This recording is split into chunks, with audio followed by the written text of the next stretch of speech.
आज हम लोग पढ़ेंगे मैथ्स का टॉपिक, ठीक है। और मैथ्स में जो टॉपिक है वो है राशियों की तुलना करना। मतलब हम किसी भी राशि को कैसे किसी से कंपेयर करते हैं। जैसे घर में तुम लोग देखते होगे, छोटे भाई बहन हैं तो हफ्ता होता है कि हम किसी न किसी चीज से कंपेयर करें कि हमारी दीदी ये ले ली है तो हम ये लेंगे। तो उसी तरह से जो राशि है अभी हम लोग उसको मैथ पे शिफ्ट कर रहे हैं। अब मैथ में जब हम लोग आएंगे, जैसे देखिए आपके सामने है मीटर और किलोमीटर, ठीक है। अगर कोई भी चीज मीटर में है तो हमको और कुछ चीजें सेंटीमीटर में दिया हुआ है, तो हमको सबसे पहले क्या करना पड़ेगा, या तो सेंटीमीटर को मीटर में बदलना है या फिर मीटर को सेंटीमीटर में बदलना है, तभी आप एक दूसरे से कंपेयर कर पाएंगे। मान लिया हमारे पास 10 सेब है और उसके पास 5 केले हैं, तो क्या उससे दोनों का कंपेयर हो पाएगा? क्योंकि या तो उसके पास 5 केले होंगे, मेरे पास 10 केले होंगे, तभी मैं उसको कंपेयर कर पाऊंगा। तो उसी तरह से जब मैथ में हम लोग आते हैं तो उसी तरह से आप लोग इसमें भी कर सकते हैं। जैसे देखिए मीटर है और इसको हम लोग सेंटीमीटर में करेंगे, ठीक है। तो हम लोग यह जानते हैं कि किसी भी चीज का पहले इकाई निकालना है। जैसे कि 1 मीटर, तो 1 मीटर बराबर कितना सेंटीमीटर? 100 सेंटीमीटर। उसी तरह से ग्राम और किलोग्राम, तो 1 केजी बराबर कितना ग्राम होगा? 1000 ग्राम। बहुत अच्छा। तो 1000 ग्राम से जब दोनों को कंपेयर करेंगे तो आपको इसको उसमें चेंज करना पड़ेगा। जैसे हम लोग पहले, अभी तो पैसा नहीं चलता है, लेकिन अब पहले क्या था कि 100 पैसा, कितना पैसा? 100 पैसा बराबर कितना रुपया होता था? 1 रुपया होता था। तो इस तरह से अगर हम किसी को कहेंगे कि मेरे पास, हम महीने में इतना कमा रहे हैं, हम इतना खर्च कर रहे हैं, तो अब बताइए कि मेरा कंपेयर करके उसका जो है रेशियो निकालिए। तो उस तरह से आपको क्या है, अभी हम लोग इस चैप्टर के बारे में पढ़ेंगे। चैप्टर नंबर 10.1 निकालिए आप लोग अपने किताब से, और आज देखते हैं हम लोग इसका पहला सवाल कि क्या है, ठीक है। उसके हम लोग फिर इस पर चर्चा करते रहेंगे।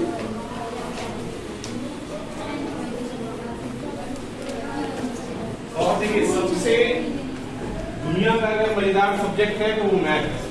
मैथ से किसी को डरना नहीं है। मैथ जैसा सब्जेक्ट मुझे आज तक जो है सबसे अच्छा लगा है तो वो मैथ लगा है, क्योंकि मैथ में नंबर बिल्कुल आते हैं। अगर आपके पास कॉन्सेप्ट क्लियर होगा तो आपका मार्क्स क्या होगा? 100% आएगा, ठीक है। स्कोरिंग सब्जेक्ट होती है।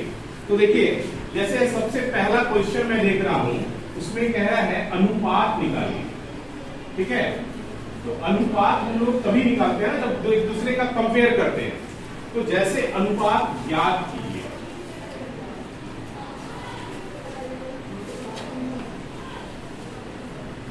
अब देखिए किसका अनुपात निकालना है। कह रहा है कि 3 किलोग्राम का 600 ग्राम से, 600 ग्राम से। अब देखिए कि क्या ये 3 किलोग्राम जो है 600 ग्राम के फॉर्म में है? Yes sir. कैसे दिख रहा है? ये केजी में है और ये ग्राम में है, नहीं है ना। तो इसको हमको या तो ग्राम को केजी में करेंगे, कन्वर्ट करना पड़ेगा, या फिर केजी को ग्राम में कन्वर्ट करना पड़ेगा। तो जैसे हमने आपको पहले बताया कि 1 केजी बराबर 1000 ग्राम होता है। इससे क्या होगा कि हमें जो एग्जैक्ट वैल्यू निकालना है वो निकालने में आसान होगा, है ना। तो 3 केजी बराबर क्या हो जाएगा? 3 into 1000 ग्राम, है ना। तो इससे आपका जो है ये 3000 ग्राम हो जाएगा। और लिख लो, तो 3000 ग्राम आपका क्या हुआ? 3 केजी क्या बन गया? 3000 ग्राम बन गया। अब इसको क्या करना है, 600 ग्राम से हम अब कंपेयर कर सकते हैं या नहीं कर सकते? तो अब देख लीजिए, यहाँ पे आपको कह रहा है कि 3 किलोग्राम का 600 ग्राम से, तो जिसमें का लग जाता है हम उसको क्या करते हैं, नीचे लिखते हैं, यानी कि हर में लिखेंगे और अंश में लिखेंगे जिससे हमको कंपेयर करना है। तो सबसे पहले हमको कह रहा है ऊपर में कि 600 ग्राम, और अभी जो 3 किलोग्राम है तो 3 किलोग्राम का वैल्यू कितना निकाले ग्राम में? 3000 ग्राम। तो ये आपका 3000 ग्राम जो है ये हो गया। तो क्या ग्राम को ग्राम से काट सकते हैं, नहीं काट सकते? इसका 2 जीरो, इसका 2 जीरो काट सकते हैं, नहीं काट सकते। अब देखिए हमारे पास क्या बचा, 6/30 बचा।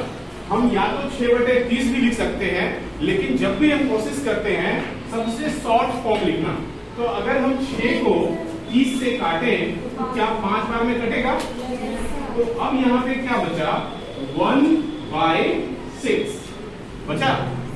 अब देखिए इसका जो रेशियो आपका हुआ उसको हम लोग इस तरह से डिनोट करते हैं, 1:6, 1:6। तो ये आपका आंसर क्लियर हो गया। तो इसमें कोई दिक्कत, सबको समझ में आ गया?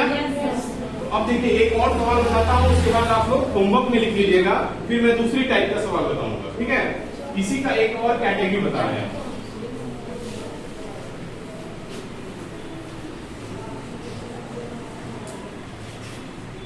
चलिए दूसरा देखिए है, इसी में 75 रुपये का 200 पैसे से अनुपात निकालना है। 75 रुपये का 200 पैसे से अनुपात निकालें तो बन जाएगा, क्योंकि अभी हमने आपको बताया था कि 1 रुपये बराबर 100 पैसा। तो सिंपल सा है। और मैंने पहले बोला था आपको, जिसके नीचे जिसमें का लगा हो, का लगेगा तो वो कहां चला जाएगा, नीचे चला जाएगा। तो 200 पैसे में का नहीं लगा हुआ है, तो हम क्या करेंगे, 200 को ऊपर लिख देंगे। और सबसे पहले है 75 रुपया है, तो हम 1 रुपया बराबर है 100 पैसा, तो 75 रुपये बराबर क्या हो जाएगा, 75 गुने 100 इज इक्वल टू 7500 पैसे हो जाएंगे। अब देखिए इधर भी पैसा और इधर भी पैसा, तो पैसा पैसा जब हो जाएगा तो हम लोग क्या करेंगे, उसको एक दूसरे से कंपेयर कर पाएंगे। तो यहाँ पे लिख सकते हैं 7500। अब देखिए ये 2 जीरो, इसकी भी 2 जीरो काट दीजिए। अब क्या बचा, 2/75। तो क्या 2/75 किसी से कटेगा, नहीं कटेगा। तो आपका रेशियो फिर क्या निकल जाएगा, 2:75। ये आपका आंसर हो गया।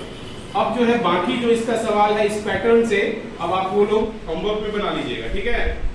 इसके बाद मैं इसका नेक्स्ट सवाल आपको बताता हूँ। देखिए हर टाइप का मैं एक एक सवाल बता देता हूँ, और बाकी जो है आपको उसको बना करके लाना है। अगर उसमें कोई किसी को दिक्कत है, समझ में नहीं आ रहा है, तो आप हमसे पूछ सकते हैं, क्योंकि ये बहुत ही अच्छा चैप्टर है रेशियो का, ठीक है? इसी से हम एडवांस, फिर इससे जो आगे जो चैप्टर आएगा 10.2 वो इसका एडवांस फॉर्म होगा, तो हम लोग उसमें देखेंगे। इसी से हम लोग परसेंटेज भी कंपेयर कर सकते हैं, यानी कि रेशियो के साथ साथ हमारा क्या चलेगा, परसेंटेज का भी क्लास चलेगा। अब देखिए दिया है कि एक रिबन की लंबाई 10 मीटर है। एक रिबन की लंबाई कितना दिया हुआ है, 10 मीटर है। नेक्स्ट है इसकी चौड़ाई 25 सेंटीमीटर है। चौड़ाई को ध्यान से देखिएगा, चौड़ाई कितना दिया हुआ है, 25 सेंटीमीटर। तो क्या ये दोनों एक है, नहीं है, डिफरेंट है। तो अगर हमको अब इससे सवाल क्या पूछ रहा है कि लंबाई का चौड़ाई के साथ अनुपात निकालिए, चौड़ाई का लंबाई के साथ अनुपात निकालिए, और क्या दोनों अनुपात तुल्य है। मतलब हम लोग सबसे पहले लंबाई का चौड़ाई के साथ रेशियो निकालेंगे, फिर अगले स्टेप में चौड़ाई का लंबाई के साथ निकालेंगे, और दोनों का जो आंसर आएगा, यानी कि दोनों की जो इक्विवेलेंट नंबर आएंगे, वो दोनों हम लोग चेक करेंगे कंपेयर करके कि क्या दोनों का आंसर सही है। अगर दोनों बराबर होगा तो वहां लिखेंगे हाँ दोनों का अनुपात तुल्य है। तुल्य का मतलब होता है एक दूसरे के बराबर, ठीक है? तो अब देखते हैं, सबसे पहले हम लोग यह जानते हैं कि 1 मीटर बराबर कितना सेंटीमीटर, 100 सेंटीमीटर। और हमारे पास कितने मीटर हैं, 10 मीटर है। तो 10 मीटर को सेंटीमीटर में कन्वर्ट करने के लिए किससे गुना करना पड़ेगा, 100 से। तो 100 गुना 10 बराबर 1000 हो जाएगा क्या, 1000 सेंटीमीटर हमारे पास आ गया लंबाई का। और चौड़ाई का हमारे पास 25 सेंटीमीटर है। अब दोनों की इकाई एक हो गई। अब हम लोग एक दूसरे से कंपेयर इसको कर सकते हैं। तो अब देखिए कह रहा है लंबाई का चौड़ाई के साथ अनुपात। तो लंबाई का, तो का हो गया मतलब कहाँ गया, नीचे गया, यानी कि घर में जाएगा। तो चौड़ाई हमारा कितना है, 25 है, और लंबाई कितना निकाले, 1000। अब आपको क्या लगता है, ऊपर भी सेंटीमीटर और नीचे भी सेंटीमीटर, को सबसे पहले सेंटीमीटर से काट देते हैं। उसके बाद बचा नीचे आपका 25/1000। अब 25 से जब आपको पहाड़ा आता है, आप लोग को 20 तक पहाड़ा आता होगा, है ना, लेकिन हम बहुत ही आसान तरीका बताते हैं आपको। 25 को अगर 4 बार में आप पढ़िएगा तो 100 हो जाएगा, नहीं होगा, 25 चौके 100। तो 100 कट गया तो बचा कितना, शून्य, एक शून्य आप इसके ऊपर डाल दीजिए, तो आपका आंसर हो जाएगा 1/40। यानी कि लंबाई का चौड़ाई के साथ अनुपात क्या निकल गया, 1/40। अब हमको कह रहा है कि चौड़ाई का लंबाई के साथ अनुपात निकालिए, ठीक है, बस इसी को पलट देना है। और जब पलटेंगे तो तीसरा क्वेश्चन पूछेगा कि क्या दोनों का अनुपात सेम है या नहीं है। अब देखिए इधर है, अभी हम लोगों ने आंसर निकाला था लंबाई का चौड़ाई के साथ, अब चौड़ाई का लंबाई के साथ। तो चौड़ाई का मतलब चौड़ाई कहाँ जाएगा, नीचे, लंबाई कहाँ जाएगा, तो लंबाई हमारा है 10 मीटर, सेंटीमीटर में कन्वर्ट किए थे उसको, तो 1000 सेंटीमीटर, ठीक है। और इसी के साथ 25 सेंटीमीटर आपका इसका चौड़ाई हो गया। तो सेंटीमीटर को फिर से सेंटीमीटर में काट दिए, और फिर वही चीज करेंगे, 25 को 1000 से काटेंगे तो 25 चौके 100, और इसके ऊपर एक जीरो आ जाएगा और नीचे हो जाएगा 1। तो इसका रेशियो क्या निकल गया, 40/1, और उसका रेशियो निकला था 1/40। तो अब आपको यह बताइए कि क्या दोनों सेम है, यहाँ भी 1/40 है, यहाँ 40/1 है, इसमें क्या दिक्कत आ रहा है, सेम है या नहीं है, बहुत सही। अभी आपने बोला नो सर, जो बिल्कुल सही था, लेकिन हम जब आपसे पूछे कि 40/1 यहाँ है, यहाँ 1/40 है, तो कहने लगे आप सही में। क्या ये बताइए कि 40 मतलब 40/1 का मतलब क्या, सिर्फ 40, क्योंकि एक हम लोग उसको कोई वैल्यू उसकी नीचे में नहीं होती है, तो 40 को 40 ही लिख सकते हैं। और 1/40 का मतलब किसी भी एक फल को 40 भागों में बराबर बांटना है। एक फल अगर आपके पास एक सेब है और 40 आदमी है, तो आप उसको कितने पार्ट में, टुकड़ा में डिवाइड कीजिएगा, 40।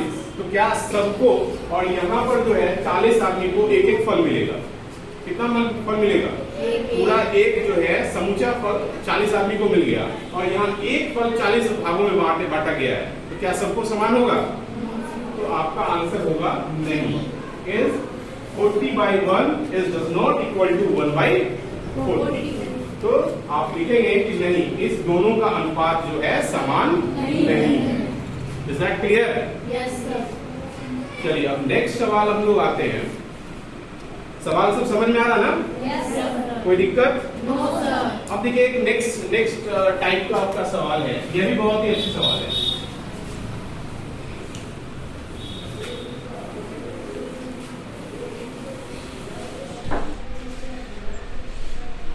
ये जो सवाल है आपका, देखिएगा अनुपात और समानुपात होता है, ठीक है। तो इसमें देखिए इसको लिखा गया है 3:x, ठीक है, और जो ये 4 डॉट आप देख रहे हैं इसको हम लोग समानुपात बोलते हैं। क्या बोलते हैं? और ये जो 2 डॉट है इसको क्या बोलेंगे? अनुपात। तो अब देखिए यहाँ पे कह रहा है 9:50। तो इस चिन्ह को देख करके हमें घबराना नहीं है, क्योंकि जो अनुपात में है उसको उसके साथ बटे में लिखेंगे, और इधर जो अनुपात में है उसको इसके साथ बटे में लिखेंगे। और जब हम लोग 3/x और जो ये समानुपात है इसको बराबर के चिन्ह से दर्शाएंगे, ठीक है, इज इक्वल टू 9/50। अब देखिए इसमें जो है x का वैल्यू हमें पता नहीं है, और हमें अब क्या निकालना है, x का वैल्यू निकालना है। तो x के वैल्यू निकालने के लिए हम लोग इसे क्या करेंगे, क्रॉस मल्टीप्लीकेशन करेंगे, ठीक है। तो अब देखिए इधर 3 into 15 is equal to 9 into x। तो 9 को x से जब गुना करते हैं तो वो हो जाता है 9x, और 3 को 15 से गुना करेंगे तो वो हो जाएगा 45, ठीक है। तो अब देखिए x इधर हमारा क्या है, गुना में है, तो इधर जाएगा तो क्या होगा, भाग में। तो x बराबर हम लोग लिख सकते हैं 45/9। तो अब देखिए 9 से क्या 45 कटेगा, क्योंकि 9 के टेबल में 45 आता है। तो 9 5 जा 45, 9 बचे 45। तो इस तरह से आपका जो आंसर है ये 5 आंसर आ गया, और ये आंसर 5 किसका आया, वैल्यू x का। अब हम लोग यहाँ पे 3:5 और यहाँ पे 9:15 पुट कर सकते हैं, कोई दिक्कत। तो इस तरह से आपका ये चौथा सवाल भी खत्म हो गया है, ठीक है। और अब जो है हम लोग एक और सवाल दे रहे हैं, आखिरी सवाल है। उसके बाद आप लोग सारा सवाल जो है प्रैक्टिस कीजिएगा, और जो नहीं समझ में आएगा फिर आप हमसे पूछिएगा नेक्स्ट क्लास में।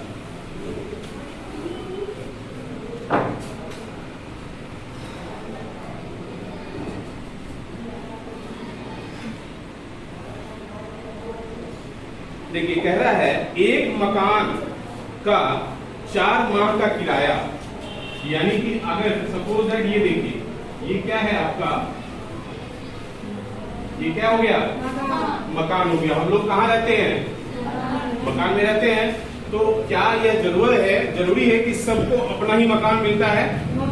मान ले कोई व्यक्ति जो है आज हमारा घर यहाँ है, लेकिन हम कहीं चले जाएंगे दूसरे जगह कमाने के लिए, तो क्या हमारा घर वहां पे हम नया घर खरीद सकते हैं, तुरंत नहीं खरीद सकते। तो हमें क्या करना पड़ेगा, किसी दूसरे के किराए मकान में रहना पड़ेगा। तो किराया का मकान में रहेंगे तो उसको किराया भी तो देना पड़ेगा। तो वही कह रहा है कि एक मकान का 4 माह का किराया, ठीक है। ये कोई मकान है और इसका 4 माह का किराया, 4 माह का किराया देखो आपको दिया हुआ है, कितना दिया हुआ है, 10,000 रुपए। कितना, 10,000 रुपये में कोई आदमी बाहर में 4 महीने रूम रेंट दे सकता है। तो इससे अगर आपको कहेगा कि 1 साल का निकालिए, या फिर 2 साल का किराया निकालिए, 3 साल का किराया निकालिए, तो क्या करना पड़ेगा, सबसे पहले हमको कैसे निकलेगा।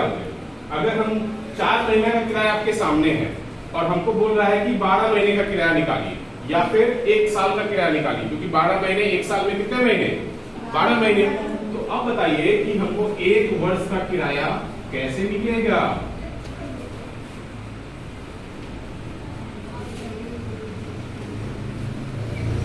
देखिए अभी हमने आपको बताया था कि 1 माह का किराया सबसे पहले हमको निकालना है, क्योंकि हमारे पास 4 माह का दिया हुआ है और हमें कितना चाहिए, 1 माह का। और 1 माह का जब निकल जाएगा तो फिर जितना माह का पूछ ले उससे बस उसको इंटू कर देना है कि नहीं। तो हमको क्या निकालना है, 1 माह का किराया।